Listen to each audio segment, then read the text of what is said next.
Perubahan keadaan.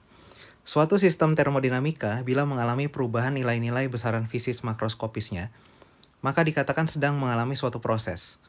Karena terjadi perubahan pada besaran fisis makroskopisnya, maka secara umum sistem tidak berada dalam kesetimbangan termodinamik dan besaran keadaan tidak dapat didefinisikan. Proses semacam ini secara umum tidak akan dapat kembali ke kondisi semula, sehingga disebut sebagai proses yang tak dapat balik atau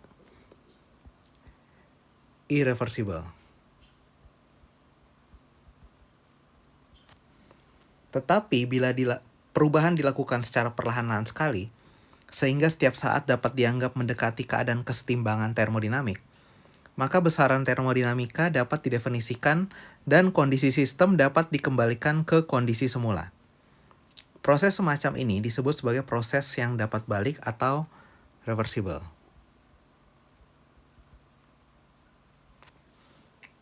Dalam realitanya, proses dapat balik tidak pernah ada.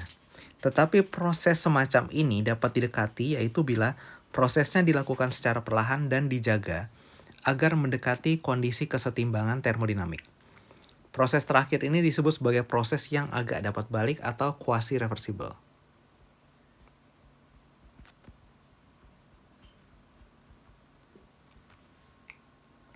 Untuk sistem gas, terdapat beberapa jenis proses termodinamika.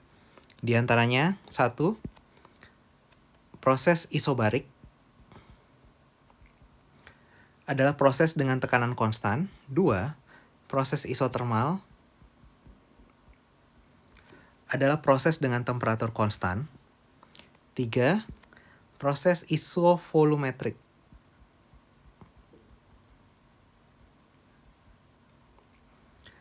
atau isohorik adalah proses dengan volume konstan. 4. Proses adiabatik. Proses tanpa adanya panas yang keluar ataupun masuk ke dalam sistem. Dalam semua jenis proses, dapat balik maupun tak dapat balik, perubahan besaran keadaan hanya bergantung pada nilai akhir dan awal besaran keadaan tersebut, dan tidak bergantung pada proses yang terjadi. Misalnya, perubahan volume, tekanan ataupun temperatur hanya bergantung pada nilai akhir dan nilai awal besaran-besaran tersebut. Sebaliknya, bila ada perubahan nilai suatu besaran fisis yang bergantung pada proses dan tidak bergantung pada keadaan akhir dan awal, maka besaran fisis ini bukanlah besaran keadaan.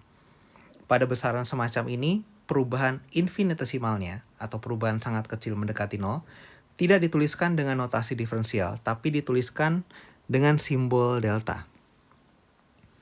Untuk dapat membedakan sifat dari besaran keadaan dari yang bukan besaran keadaan, ditinjau diagram P minus V minus T untuk suatu sistem.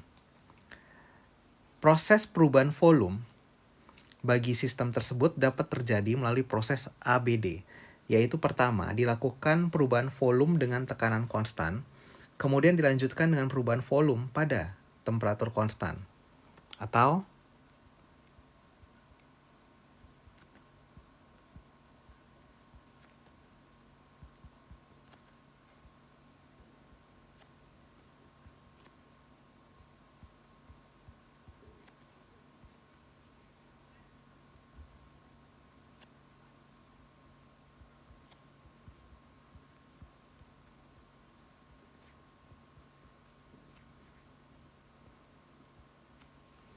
tetapi perubahan yang sama dapat juga dilakukan melalui proses ACD, yaitu perubahan volume dilakukan dengan temperatur konstan baru dilanjutkan dengan perubahan volume pada tekanan konstan.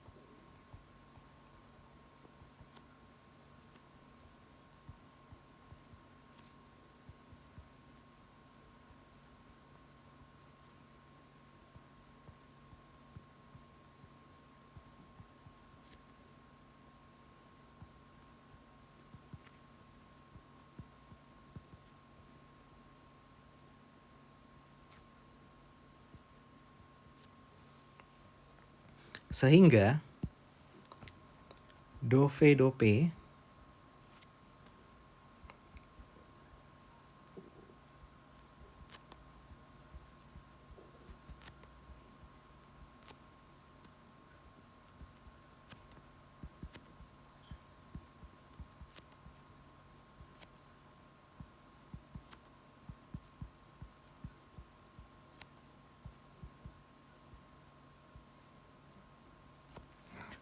Atau bisa kita tuliskan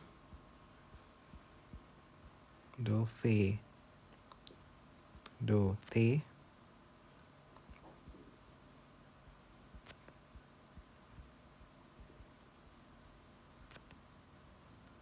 delta T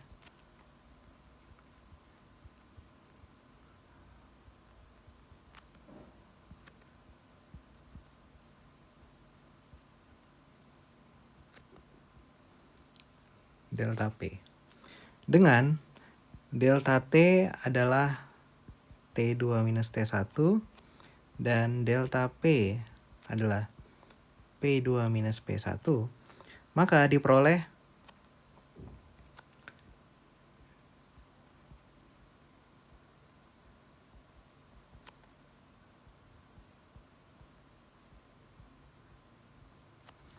jadi secara umum bila suatu besaran fxy adalah besaran keadaan sehingga df tidak bergantung proses, maka akan berlaku